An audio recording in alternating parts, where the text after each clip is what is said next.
Hi, my name is Elizabeth Casey, and my topic for my research article was moist hot packs for distal radius fractures. The study of my article was efficacy of superficial heat therapy as an adjunct to therapeutic exercise program in rehabilitation of patients with conservatively managed distal and radius fractures. This study was conducted by Pat Warnhan, Matre, and Mehta, and it was associated with the KEM hospital in Mumbai, India, and the research article was published in 2015.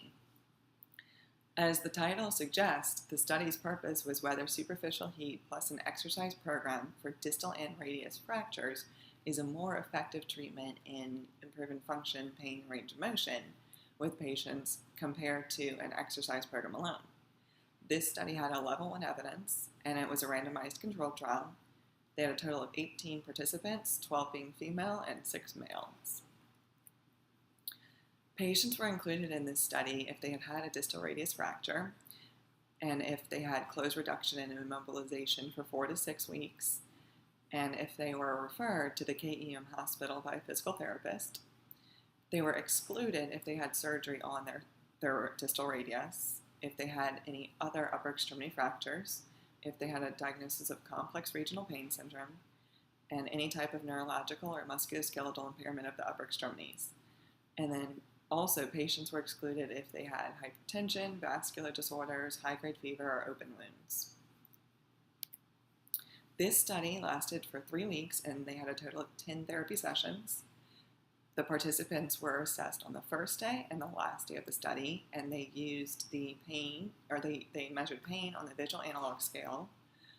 They measured range of motion using goniometry, and they used the patient-rated wrist evaluation. There were a total of 2 groups, Group A and Group B. Both of these groups partook in the exercise program, which consisted of functional exercises, pinch and grip strengthening, using marbles, keys, paper crumpling, squeezing sponges, and making dough for the home program.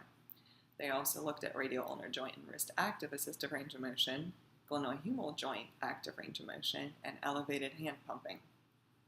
The only difference was that Group A received the moist heat from the hot packs 15 minutes before each therapy session, before they partook in the exercises with their involved wrist. And then both groups received a home exercise program. For the findings, they found there was statistically significant improvement in wrist range of motion, pain, and function for those participants in Group A compared to Group B. For range of motion, Group A had a p-value of less than 0.05. For pain, there was a mean change between the 2 groups. A, the mean change was 2.67, B, 1.83, and the p-value was equal to 0.02. The between group comparison had a p-value of less than 0.05, showing that A improved more than Group B. And there was statistically significant improvement seen on the patient-rated wrist evaluation in Group A compared to Group B. Group A's pre-intervention score was 67.45 and post-intervention 47.94. And then the between group comparison had p-value was less than 0.05. So the strengths for this study were that the findings were statistically significant for improvement in range of motion, function, and decrease in pain. They used 3 statistical tests, t-test, paired and unpaired, Wilcoxon sign rank test, and then the Mann-Whitney test. And they also found that their hypothesis was true. And then the limitations for the study were that they had a small sample size, they did not perform a power analysis, and the authors mentioned that they did not take into effect whether the dominant hand of the patients was affected. So for the significance of outcomes for this study are that moist hot packs as a preparatory modality do help decrease pain, increase range of motion, and increase participation in functional activities for those patients with distal radius fractures after having been immobilized for 4 to 6 weeks.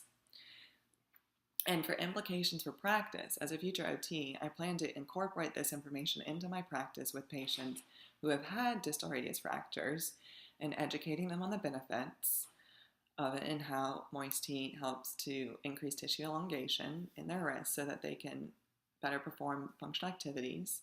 I also plan to share this information with other therapists who might not use moist hot packs with patients before functional activities.